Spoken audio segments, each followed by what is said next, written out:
இல்ல திரு பிரியன் உங்ககிட்ட இருந்தே தொடங்குறேன். விஜய் ஏறக்குறைய ஆட்சி அமைக்க போறார். ஆளுநரையும் போய் சந்திச்சிட்டார். இன்னும் தேதி மட்டும்தான் பாக்கி. இடதுசாரிகளுடைய நிலைப்பாடு, விடுதலை சிறுத்தைகள் ஏறக்குறைய அதே நிலைப்பாடு தான் எடுக்க போறாங்க. முதல்ல இந்த நிலைப்பாடை எப்படி நம்ம புரிஞ்சுக்கலாம்? அதாவது ஒரு அடிப்படை அரசியல் தர்மம்னு ஒன்று இருக்கு. ம். இந்த அடிப்படையில் நீங்கள் இதை நோக்கினீங்கன்னா அந்த நிலைப்பாடு சரியான நிலைப்பாடான்னு ஒரு கேள்விக்குறி வரும். ம். ஏன்னா இவங்கெல்லாம் எந்த அடிப்படையில் எலெக்ஷனில் நின்னாங்க, ம். எந்த அடிப்படையில் வெற்றி பெற்றாங்க? இவங்க தாவேக்கா நின்றுதுன திமுக கூட்டணி எதிர்த்து தான் எலெக்ஷனில் நின்னாங்க, வின் பண்ணாங்க. ம். திமுக கூட்டணி தாவேக்கா எதிர்த்து தான் எலெக்ஷனில் நின்னாங்க, வின் பண்ணாங்க. ம். இன்னைக்கு இருக்கிற சூழலில் அந்த தாவேக்கா ஒரு அரசு அமைக்கிறதுக்கு இவங்க போய் உதவி பண்ணுறாங்க, இவங்க வெளியிலேருந்து ஆதரவு தெரிவிக்கிறாங்க. அப்படின்னா இன்னைக்கு இருக்கிற சூழலில் வந்து இது வந்து ஒரு தவிர்க்க முடியாத ஒரு விஷயமா அவங்க சொல்லுவாங்க. அவங்க சொல்லக்கூடிய ஒரு முக்கியமான காரணம் என்னவா இருக்குன்னா, ஏற்கனவே திருமாவளவன் சொன்ன விஷயம்தான். ம். மதவாத சக்திகளை வந்து விஜய்கிட்டேருந்து தூரமாக நிற்க வைக்கணும். அவங்க மதவாத சக்திகள் விஜய்கிட்ட நெருங்கக்கூடாது. ம். ஸோ அது நம்ம வந்து ஒரு கேப் கொடுத்தா அவங்க வந்து உள்ள வரதுக்கான வாய்ப்புகள் இருக்குது. மதவாத சக்திகளோ ம். இல்லை மதவாத சக்திகளோடு துணை நின்று தேர்தலை சந்தித்தவர்களோ ம். உள்ள விஜய் பக்கத்தில் வந்துடக்கூடாது அப்படின்னு ஒரு எண்ணத்தில் வந்து அவங்க போயிருக்கலாம். அதுக்கு விஜயோடைய ஒரு மூமெண்ட்டும் ஒரு காரணமாக இருக்கலாம். என்னென்னா விஜய் எடுத்த உடனே ம். காங்கிரஸ் உள்ள அவங்க போனாங்கிறது வேற விஷயம். தேர்தலுக்கு முன்னாடியே அவங்க தகராறு பண்ணியிருந்தாங்க, பின்னாடி போனாங்க. ம். ஆனால் விஜய் வந்து ரொம்ப இன்டெலிஜென்ட்டாக என்ன பண்ணாரு, அவர் லெட்டர் கொடுத்தாலும் சிபிஎம்முக்கும் விடுதலை சிறுத்தைகளுக்கும் தான் பேசினார், கான்டாக்டில் இருந்தார். ஸோ தன்னுடைய தான் வந்து ஒரு மதச்சார்பற்ற சக்தி அப்படின்ற எஸ்டாப்ளிஷ் பண்ணுறதுல ரொம்ப தெளிவாக இருந்தார். அதனால தான் அந்த லெட்டரை இவங்களுக்கு கொடுத்தார், அவங்களுக்கு கொடுக்கல. இன்ஃபேக்ட் வந்து இவங்க வந்து நமக்கு எதிராக தான் போட்டி போட்டாங்கன்னு தெரிஞ்சால் கூட அவங்க ஒரு மதச்சார்பற்ற சக்தி, நம்ம ஒரு மதச்சார்பற்ற சக்தியாக நம்ம வந்து நம்ம வெளியில் காமிக்க சொல்கிறாங்க, காங்கிரஸ் சொல்லுது, நம்ம அதுக்கேற்றபடி முதல்ல லெட்டரை கொடுத்துடலாம். நம்ம உண்மையிலேயே பாஜகவை நம்ம கொள்கை எதுன்னு சொல்லியிருக்கிறத அவங்க ஏற்றுக்கிறாங்க. நம்ம பாஜகவை தீவிரமாக ஏற்றுவோமா இல்லையான்றது கேள்விக்குறி பல இஷ்யூஸில்.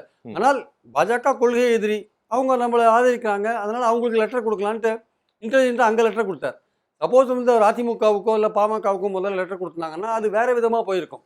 பாஜகவுக்கு பின்பக்க கதவை திறந்து விடுற மாதிரியான ஒரு விஷயமா போயிருக்கும். அதனால தான் ஒரு மதச்சார்பற்ற சக்தி அப்படின்னு எஸ்டாப்ளிஷ் பண்ணுறதுல விஜய் வந்து ரொம்ப கேர்ஃபுல்லாக இருந்திருக்காருன்னு நினைக்கிறேன்.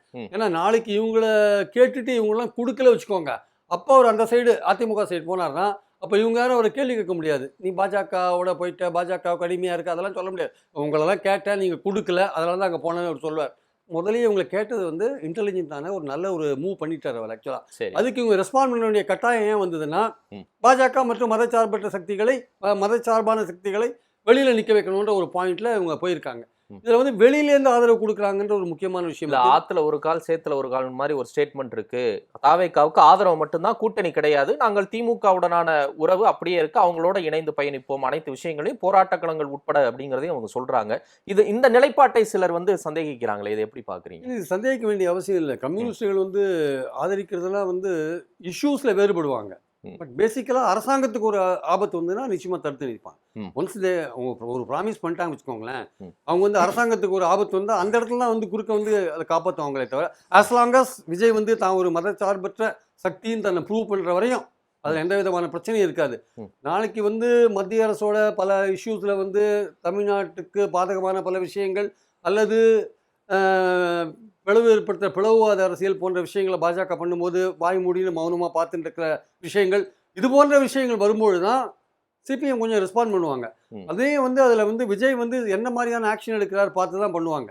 அவர் வந்து பிளவுவாத சக்திகளை, மதவாத சக்திகளை எதிர்க்கிறார் அப்படின்ற பட்சத்தில் இவங்க வந்து ஆதரவை வந்து தக்க வச்சுப்பாங்க, அதில் ஒன்றும் இல்லை. ஆனால் லேபர் இஷ்யூஸு போன்ற தொழிற்சங்க இஷ்யூஸு, அப்புறம் தொழிலாளர் இஷ்யூஸ் இதெல்லாம் வரும்பொழுது அதில் வந்து தீவிரம் வருவாங்க. இப்போ டிஎம்கே இருக்கும்போதே சாம்சங்கில் அவங்க போராடினாங்க இல்லையா? ஆமா. அதனால வந்து அவங்க அந்த விஷயத்துல நானும் கேட்கிறேன் திருப்பி. இப்ப டிஎம்கே இருக்கும்போது சாம்சங்கோட போராடினாங்க, அவங்க திமுக கூட இருந்தாங்க, திமுகவை எதிர்த்து போராடினாங்க. இப்ப திமுக வந்து தாவேக்கா எதிர்ப்பு அரசியலை தான் இனிமேல் செய்ய போகுது. எதிர்கட்சியா அவங்க அந்த அரசியலை தான் செய்ய போறாங்க. இவங்க ஆதரவு மட்டும் கொடுத்துட்டு ஏறக்குறைய அவங்களோட உறவு கூட்டணின்னு பயணிக்கும் போது திமுக எடுக்கக்கூடிய நிலைப்பாட்டுக்கு இவங்க ஏறக்குறைய அசைந்து போகக்கூடிய நிலையும் ஒண்ணு வரும்ல. அப்ப இது என்ன மாதிரியான ஒரு நிலைக்கு போகும்னு நான் கேட்கிறேன். அந்த பேசிக்கலான ஒரு விஷயத்துல வந்து விஜய் தெளிவா இருந்துட்டாருன்னா சிபிஎம்மோட ஆதரவு என்னைக்கும் நிலைத்து நீடிக்கும்.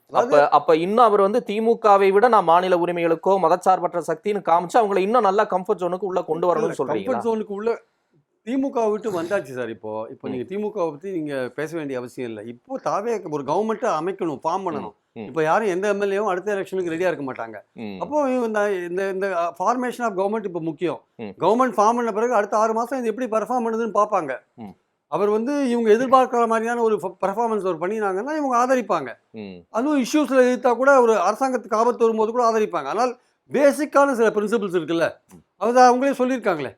மதச்சார்பற்ற மாநில உரிமைகளாகட்டும், அதெல்லாம் மதச்சார்பற்ற விஷயங்களாகட்டும், அதெல்லாம் அவர் குரல் கொடுக்கணும், அதுல குரல் கொடுக்கணும்னு எதிர்பார்க்கறாங்கல்ல. அதுல அவர் குரல் கொடுக்கறதுல கொஞ்சம் பின்தங்கினார்னா அப்ப இவங்க வேற மாதிரியான ஒரு முடிவை எடுக்கிறதுக்கான வாய்ப்புகள் இருக்கு. ஆனால் இந்த சப்போர்ட் எல்லாம் இப்ப விஜய் வாங்கிக்கலாம். இதெல்லாம் ஓரளவுக்கு உறுதியான சப்போர்ட் கூட சொல்லலாம். பட் இதுவே வந்து நிரந்தரமான சப்போர்ட்டா நினைச்சு ஒரு 5 வருடமோ 3 வருடமோ ஓட்டுறதுக்கான அந்த எதிர்பார்ப்பை வந்து அவர் வச்சிருக்க கூடாது என்பது என் கருத்து. ஏன்னா அப்ப என்ன செய்யணும்? ஏன்னா அதுக்கு ஒரு நிரந்தரமான ஒரு 20-30 பேர் ஆதரவு அவர் தேட வேண்டிய அவசியம் இருக்கு. இது வந்து இந்த ஆதரவு மட்டும் கத்தி மேல நடக்கிற மாதிரியான ஒரு விஷயம் இது ஆக்சுவலா.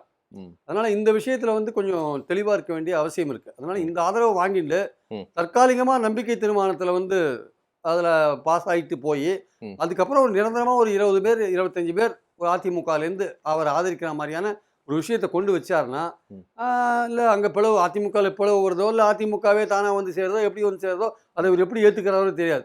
இந்த மாதிரியான ஒரு சின்ன சின்ன கட்சிகளுடைய ஆதரவு பெற்று ஒரு ஒரு ரேசத்தின் மெஜாரிட்டியோட நீங்கள் போகும்போது பல சங்கடங்கள் உங்களுக்கு வரும், பல விஷயங்கள் உங்களுக்கு வரும்.